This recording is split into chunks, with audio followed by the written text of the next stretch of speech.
Hey kids, I'm Mr. Lowe. I'm the principal at Hurricane Elementary School, and I'm going to be reading to you a chapter from our book, Charlotte's Web, which is our One School, One Book book that we're reading this year. Charlotte's Web is a book that we chose for a lot of different reasons, but one of them is it's one of my favorites. It's about it's about friendship, and I think that we could all be better people if we were like some of the characters in Charlotte's Web. So I'm going to read you chapter 1, and you can follow along with me in your own books. All right. So chapter 1 is called Before Breakfast. "Where's Papa going with that axe?" said Fern to her mother as they were setting the table for breakfast. "Out to the hog house," replied Mrs. Arable. "Some pigs were born last night."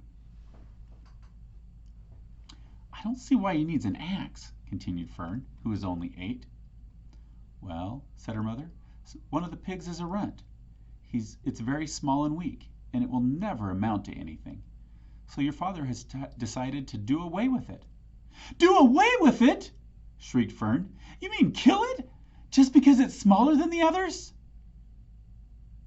Mrs. Arable put a pitcher of cream on the table.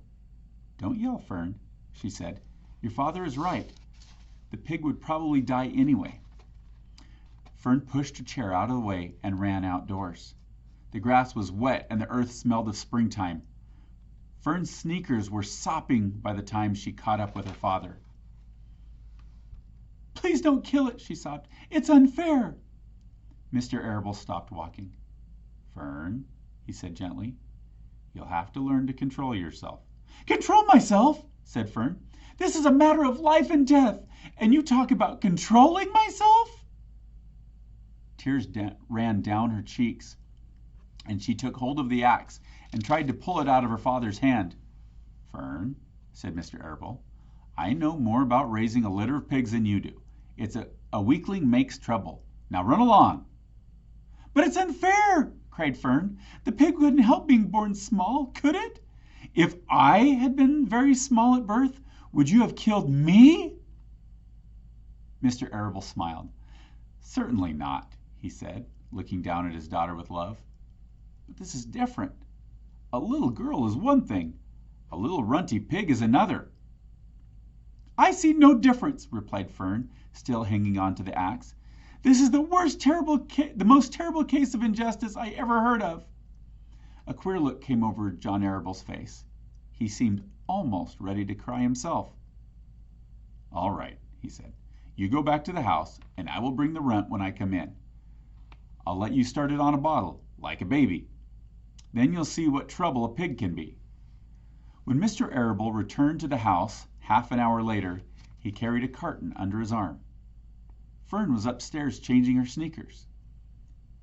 The kitchen table was set for breakfast, and the room smelled of coffee, bacon, damp plaster, and wood smoke from the stove. "Put it in her chair," said Mrs. Arable. Mr. Arable set the carton down at Fern's place. Then he walked to the sink and washed his hands and dried them on the roller towel. Fern came slowly down the stairs. Her eyes were red from crying. As she approached her chair, the carton wobbled, and there was a scratching noise. Fern looked at her father. Then she lifted the lid off the carton. There, inside, looking up at her, was the newborn pig. It was a white one. The morning light shone through its ears, turning them pink. "He's yours," said Mr. Arable, "saved from an untimely death, and may the good Lord forgive me for this foolishness." Fern couldn't take her eyes off the tiny pig. "Oh," she whispered, "oh, look at him. He's absolutely perfect." She closed the carton carefully. First, she kissed her father, then she kissed her mother. Then she opened the lid again, lifted the pig out, and held it against her cheek. At this moment, her brother Avery came into the room. Avery was 10. He was heavily armed, an air rifle in one hand, a wooden dagger in the other. "What's that?" he demanded. What's Fern got?" "She's got a guest for breakfast," said Mrs. Arable. "Wash your hands and face, Avery." "Let's see it," said Avery, setting his gun down. "You call that miserable thing a pig? That's a fine specimen of a pig. It's no bigger than a white rat." "Wash up and eat your breakfast, Avery," said his mother. "The school bus will be along in half an hour." "Can I have a pig too, Pop?" asked Avery. "Nope. I only distribute pigs to early risers," said Mr. Arable. "Fern was up at daylight trying to rid the world of injustice. As a result, she now has a pig. A small one, to be sure, but nevertheless a pig. It just shows what can happen if a person gets up out of bed promptly. Let's eat." But Fern couldn't eat until her pig had had a drink of milk. Mrs. Arable found a baby's nursing bottle and a rubber nipple. She poured warm milk into the bottle, fitted the nipple over the top, and handed it to Fern. "Give him his breakfast," she said. A minute later, Fern was seated on the floor in the corner of the kitchen with her infant between her knees, teaching it to suck from the bottle.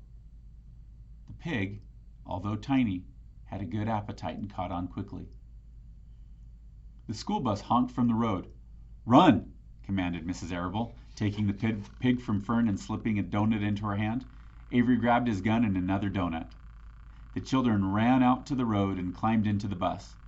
Fern took no notice of the others on the bus. She just sat and stared out of the window, thinking what a blissful world it was and how lucky she was to have an entire charge of a pig. By the time the bus reached the school, Fern had named her pet, selecting the most beautiful name she could think of. "Its name is Wilbur," she whispered to herself. She was still thinking about the pig when the teacher said, "Fern, what is the capital of Pennsylvania?" "Wilbur," replied Fern dreamily. The pupils giggled. Fern blushed.